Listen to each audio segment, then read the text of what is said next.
I proposed to my girlfriend and out of nowhere, she thought it was finally time to introduce me to her secret inner circle of friends, and now I'm already thinking about ditching this relationship.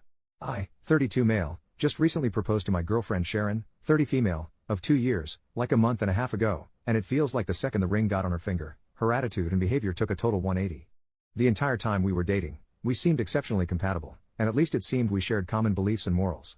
7 weeks ago, I proposed and she said yes, and I felt like it was the happiest moment for the two of us. But not even a week later, it's like her attitude totally flipped. I thought I knew all her friends, but one day I came home and there were 6 women I've never seen before, and Sharon introduced me to them. I was curious as to why I was just now meeting them, when I already met Sharon's 2 best friends, Michelle and Octavia, both not present, over a year and a half ago. Sharon said she wanted to make sure we were a sure thing before I met her inner circle. I found this strange, not to mention it was a weeknight and they were quickly draining my wine rack of wine. Sharon still had her own place, but she stayed with me so often that she practically lives here. I still found it really rude when they left, leaving behind 4 empty bottles. I tried to discuss with Sharon about having uninvited guests on weeknights, but she brushed off my concerns very casually. It just felt like she didn't take me seriously at all. The following weeks she went out with the girls several times, and when she brought the girls to my place twice without notice, once with notice to appease me, her words, they all treated me like a butler, shaking their empty wine glasses at me for refills. After the 4th time, I made it clear that I will get a locked wine rack. Sharon just called me no fun after that. It gets worse. Sharon decided me and the girls got off on the wrong foot, and said we should have dinner together at a nice restaurant. Well, I went, and it was not great. The 6 kept prodding me about my life, my house, my career, but deflected every single question I asked. It got especially bad at night when they started talking about modern relationships and jealousy, and one of them brought up some key points about relationships that I thought Sharon and I were on the same page about, specifically what ifs regarding polyamory and being friends with exes. To my shock, Sharon said we shouldn't be too hasty on such decisions, which was a total 180 to how she expressed herself on these things only a month prior, where she was vehemently against keeping ex-intimate partners in friend circles and was strictly monogamous. The worst part was when the bill arrived, Sharon announced it should be together and slid me the check. I told her she can't be serious, and we got into a bit of an argument. I ended it by putting my amount down in cash and walked out, leaving them to figure out the rest of the bill. The next days after that, Sharon kept calling me toxic and fragile, but every time I even pushed at it, she would give an apology and promise she was just stressed at work. It's nuts, we haven't even planned the wedding yet. The worst part was this Monday, when at work, I got a Nest doorbell alert, checked and saw Sharon and one of her 6 new friends arriving at my place, going in, and exiting with my golf clubs.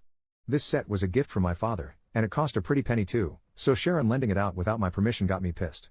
I immediately called Sharon and told her and her friend to return the clubs. Sharon tried to gaslight me with, "But you promised to lend the clubs to her boyfriend, remember?" I told her the club's cost would move it into a serious crime, and her friend had an hour to return them or the cops would be called. Sharon kept insisted she got my permission and I told her to cut the crap. Well, not 45 minutes later I got another notification of Sharon and her friend coming back with the clubs and going inside, leaving them, and then Sharon's friend flipping off the Nest doorbell on the way out. I got home and saw Sharon's friend literally just threw the clubs right on the living room floor. Sharon tried to talk to me about my toxicity again, and I told her again to cut the crap. I said if I knew this was how she was, I would have never proposed. That seemed to freak her out and she again insisted that she was stressed from work, but I wasn't buying it anymore.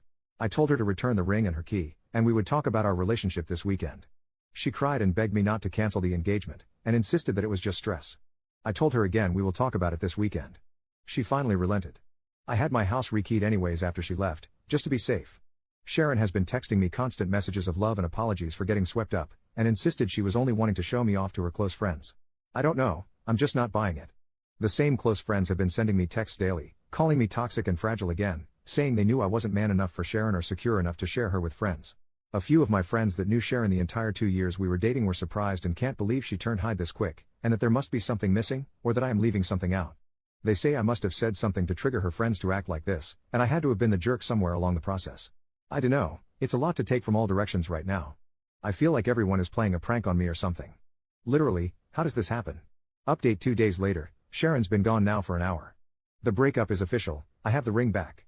I did talk to Michelle via Facebook and Michelle said her and Octavia were cousins of Sharon, and Michelle also said she knew the 6 and didn't care for them. Michelle didn't say much more than that. I did meet Sharon's parents, and they both seemed to like me, and the topic of Michelle and Octavia never came up around them. None of our finances were intermingled, yet, but it was planned for later this month, which won't ever happen now. I invited 3 of our mutual friends, Casey, John, and Mike, to be here when Sharon got here. Sharon showed up and was surprised to see we had company. I said they were here for both of our sakes. Sharon wanted to phone 3 of the 6 to come over to even things out and I refused, and I used the club theft as a reason. Sharon sat on the couch very dramatically and then asked if I really wanted to make this public. I outright asked why she changed so much after the engagement, and why she hid the existence of the six. Sharon then went in again about how she insulates her inner circle until a partner is vetted. I called bull crap. I met her parents. What's more inner circle than your parents? Sharon tried to deflect, but I wouldn't have it. I pointed out how for the last month, her friends dropping by cost me nearly $500 in wine, which she by the way made no attempt to reimburse. I also pointed out her trying to make me pay an 8-person dinner bill without asking me first. She again said she wanted to show how great a guy I was, and how she clearly misjudged me and was disappointed in my attitude. I then asked about the clubs. She tried gaslighting with you, totally said it was okay, remember? And I kept saying bull crap. Mike piped in. He knew the clubs were a gift from my dad and I was highly protective of them. He too called bull crap, and that's when Sharon turned her attention to Mike and John, saying, isn't he getting forgetful lately? Don't you remember when he forgot that one date? And neither of them was buying it. I finally said forget postponing the wedding or canceling the engagement, the entire relationship is going to end if she isn't going to be straight with me.